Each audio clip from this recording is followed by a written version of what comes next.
Hi guys, welcome back to my channel. Today I am filming another video in my student teacher series.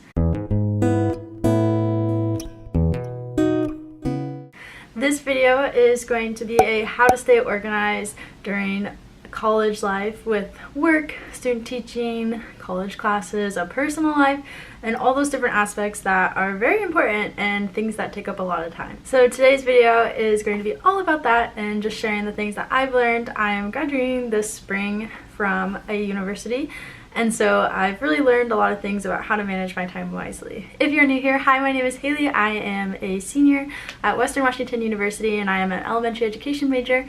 I am currently student teaching in a first grade classroom and been loving it so far.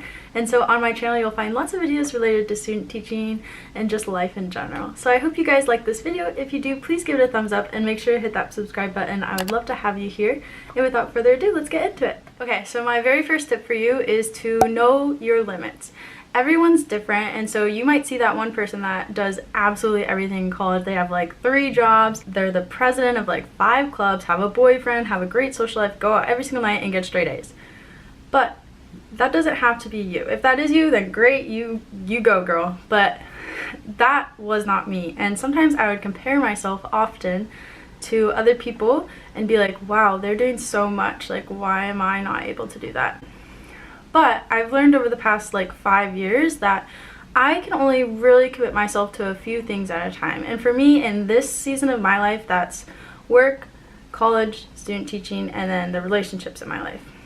And so I don't have a lot of free time to do all these extracurricular activities that are very important, but I just don't really have the time right now, and I'm not going to commit myself to something if I'm not actually 100% going to do it. That's the way that I kind of live my life, and it's really worked for me so far. And so just know that it's okay to say no. It's okay to say no to opportunities that may come your way. For example, say you are already working a job and you're already in college and you get offered another job as like a nanny or a babysitter for a family you really adore, but you need to be realistic with yourself and say, I have a lot of classes, I have a lot of studying to do, and if I take on this other opportunity, am I going to be able to even do all those opportunities 100%? Like, am I going to be able to do them well? For me, that answer was no. That's happened to me a couple times so far in my life where I spread myself too thin and just commit myself to too many things, and I end up being exhausted and unmotivated and just burn out. I don't do any of those jobs or opportunities as well as I can do because I'm trying to do too many things at once. So this is something that you really have to think about as yourself, as a person, and figure out how many things can I take on at once, and how many things can I take on and do well at them, and make sure that I'm also taking care of myself at the same time. So that's one of the biggest things that I've had to learn while in college. My second tip for you is to make a priority list of all the different commitments in your life. So for example, if you're in college, college should probably be number 1 or maybe number 2 on your priority list. You're in college to get a college degree. You're in college to go to class and do all the things that you need to do to get your degree. So that should be something that's really high up on your priority list. And then whatever comes after that is kind of on a you basis.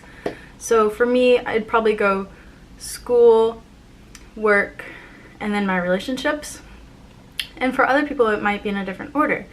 And so setting that priority list really helps you kind of in your mind organize what things you need to do, how much time you should commit to each thing. And so when you come to a split decision where you're like, I need to study, but also my friend wants to hang out, I want to do both, and then you can go to like your priority list in your head and say, school takes priority over hanging out with a friend.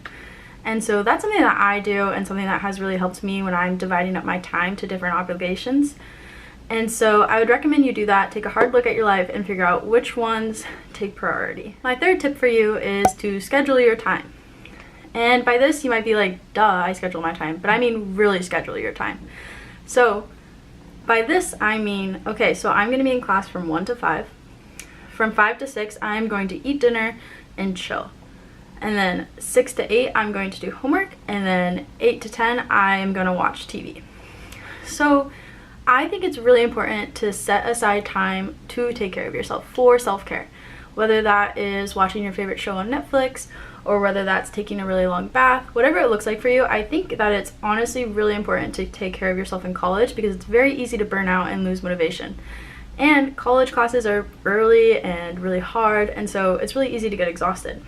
So I honestly, on my schedule, I will put in, I'm going to chill this time, I'm going to study this time, I'm going to hang out with my friends this time. And it honestly really helps me making sure that I'm balancing all aspects of my life. And scheduling that time to chill will make you less likely when you are supposed to be studying to go on social media and just kill time. So how I do that is I have a planner and I will block off times in my planner and I will write everything in pencil, because just because you plan on doing something sometimes life happens and you have to change things, and that's okay. So don't hold yourself so strictly to a schedule that you can't live your life, but also just to help you have an idea of what you want to do every day, I think it's important to plan your time. My fourth tip for you is to keep a running to-do list. I do this all the time. Every single day I have a running to-do list. And on my to-do list, it's not just like finish this assignment or work on the EdTPA. I really set small intentional goals so that I can kind of go through and check everything off. And on my to-do list, I also include things about life and my shifts for work and cleaning and just school and everything.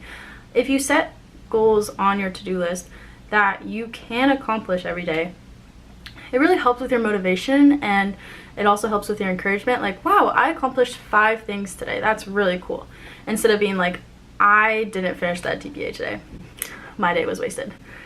And so I really find that setting those goals that also include life really help me to make sure I'm using all of my time and making sure I'm doing a bunch of different things in all different aspects of my life. My 5th goal for you is to use that time you set aside effectively. So just because you say from 4 to 6 I'm going to study, if you have your phone right next to you or you're on your computer and Facebook is also open in the tabs, are you actually 100% committing yourself to that time to study?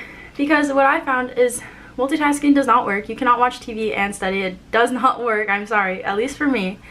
Also, if you aren't using your time that you set aside for the activity you set, then you're just going to have more time to do that same thing, and it's just a waste of time, basically. And in college, you don't have that much time if you have a lot of obligations. So being intentional in the time you set aside, so that means if I'm going to make dinner, I'm going to make dinner. If that means I'm hanging out with friends, I'm not going to be on my phone just scrolling through social media, because I set that time aside to build those relationships and really listen to my friends and have fun with them and stuff. And same goes to studying. If you say you're going to study for this test, but you actually only spend 30 minutes actually looking at the textbook, you're going to have to spend another 2 hours tomorrow studying things that you should have already gotten done yesterday. Also with this, when you're using your time wisely, think about where you work best and what helps you work. So for me, that means that I'm at my desk, my room is clean, I have a hot beverage right beside me, and I am studying. That's the way that I get the most done while I'm trying to study or do school.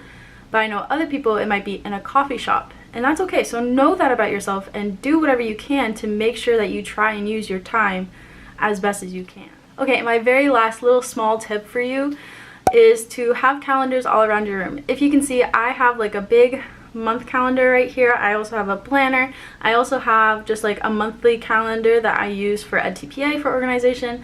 And so having those calendars really helps me know exactly what I'm doing every day, what day of the week it is, what the date is, when I have deadlines, things like that. I know some people really prefer having a calendar on their phone. I personally only remember things if I pencil paper write them down, otherwise they're like out of mind, out of sight, I don't know what's happening. And so it's really up to you. I know Google Calendars is really good for school organization, or even the calendar on your phone, and you can also really use those remind apps where you can set a reminder, so you have a reminder pop up at 7 p.m. or whatever saying make sure to work out or whatever your reminder is. I know some people really utilize that. I personally don't, but I know a lot of people that do. And so kind of figure out what works best for you, how you organize things, and make sure that you are writing things down in some way so you remember everything. And those are all the tips that I have for you today. I hope you guys enjoyed watching this video and some of the tips motivated you or inspired you to do something a little bit new while you're in college. I know college can be really stressful and really busy, so these are the tips that really helped me during the past 4 years. And if you guys liked this video, please give it a thumbs up and make sure to hit that subscribe button. I would love to have you here. I am currently filming a student teacher series, so you won't want to miss any more of my videos. And if you guys have any video requests having to do with student teaching, please leave them down below. I would love to answer your guys' questions or film a video on something that you suggested. And that's all I have for you today. So I will see you guys in my next video. Bye!